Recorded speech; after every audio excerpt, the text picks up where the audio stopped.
Shalom,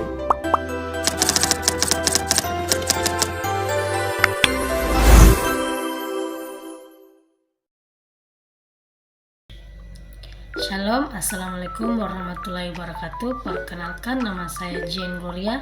Saya dari Prodi Pendidikan Vokasional Mekatronika dengan NIM 240206502008. Pada kesempatan kali ini saya akan mempresentasikan pengantar profesi kependidikan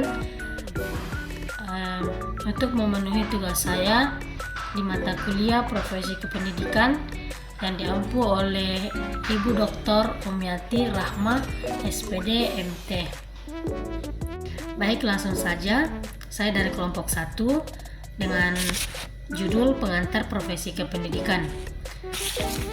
Saya mengambil tema memahami peran dan fungsi guru dalam membentuk generasi masa depan.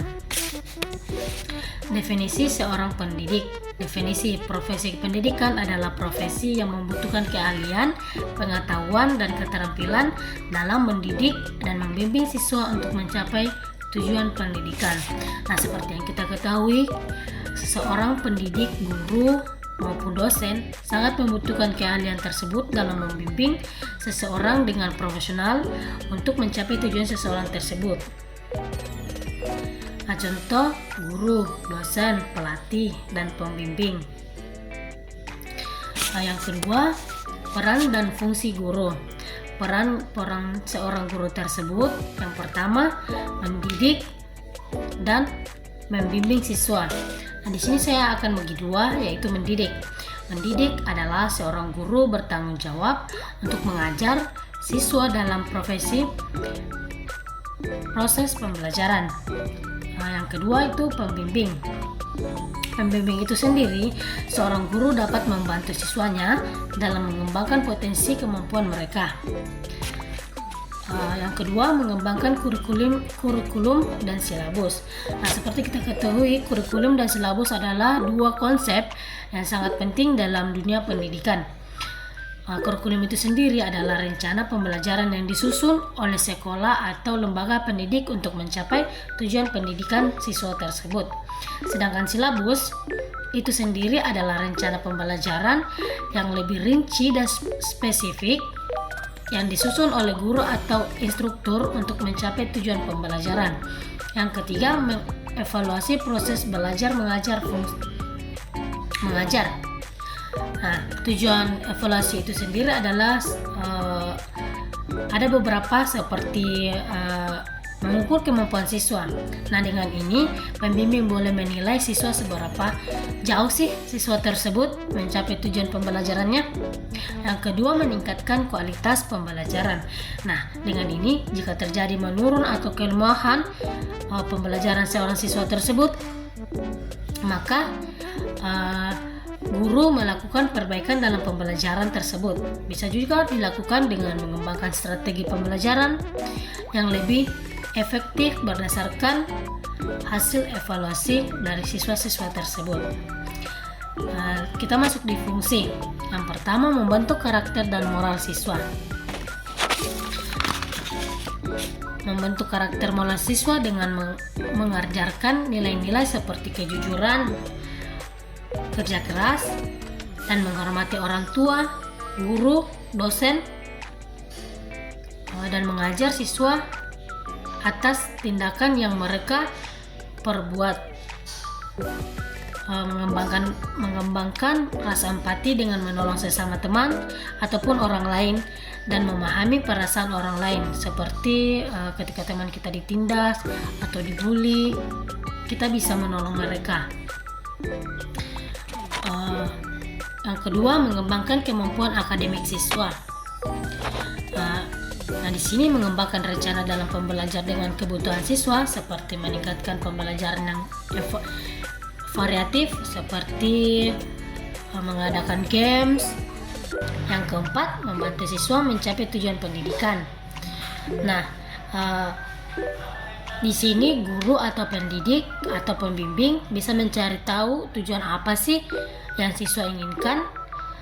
Jika jika tujuan tersebut bisa diketahui, maka guru atau pembimbing tersebut bisa mengembangkan rencana pembelajaran yang sesuai dengan apa tujuan yang siswa-siswanya inginkan.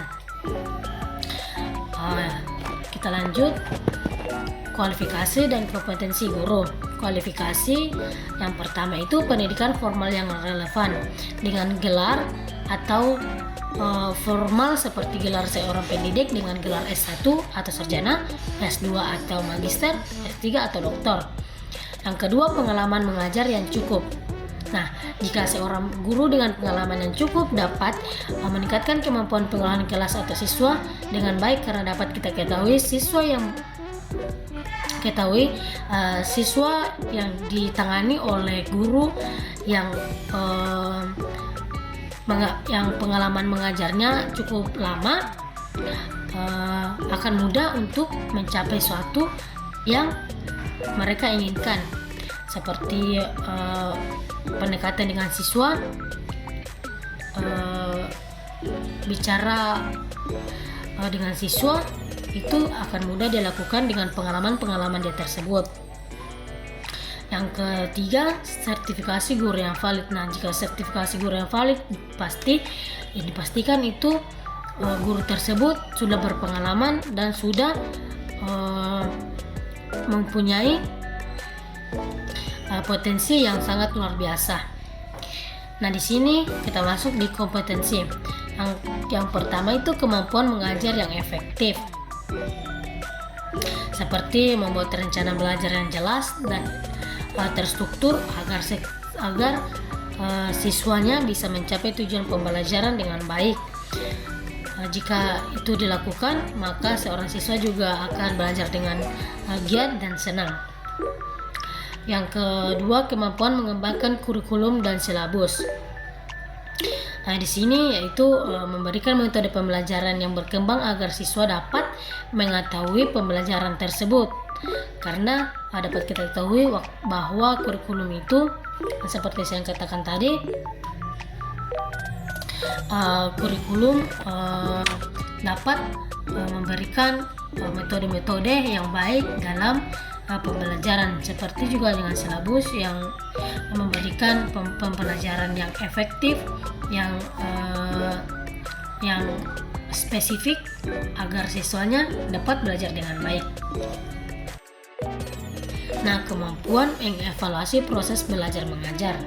Nah, jika pembelajaran di dalam suatu kelas, guru bisa dapat mengevaluasi proses pembelajaran tersebut. Misalnya dengan anak-anak yang misalnya guru saat menjelaskan dia bercerita, nah guru dapat mengevaluasi itu dan guru bisa mengembangkan lagi metode pembelajarannya. Mungkin pembelajaran sebelumnya itu mungkin monoton, jadi guru bisa mengembangkannya dengan memberikan games, dengan kuis, seperti itu. Lanjut, etika profesi kependidikan. Kita masuk di etika. Yang pertama, menghormati siswa dan guru. Nah, di sini dapat kita ketahui bahwa orang tua, bukan saja orang tua yang dapat kita hormati, tapi siswa juga dapat kita hormati karena kita sesama manusia. Jadi kita boleh timbulkan rasa peduli sesama, rasa menghormati sesama. Jika seorang siswa merasa gurunya sangat mungkin agak tidak baik atau agak tidak menghormati, mungkin siswa bisa dapat memberitahukan guru tersebut. Begitupun guru kan seharusnya juga dapat mengajar siswanya dengan baik, seperti itu. Yang kedua, menjaga kerahasiaan informasi siswa. Nah, jika siswa apalagi guru konseling kan biasanya siswa dapat mencurhatkan hati atau rasa-rasa yang dia pegang yang mungkin membuat dia itu stres selama memikirkannya. Nah,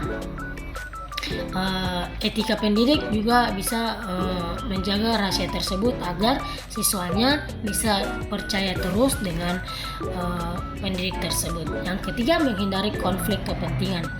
Nah, di sini itu menghindari konflik kepentingan itu misalnya seorang guru yang ke sekolah atau ke kampus, tapi di rumah sebelum berangkat dia mempunyai konflik kepentingan dirinya sendiri, seperti bertengkar kah, atau lagi dapat masalah.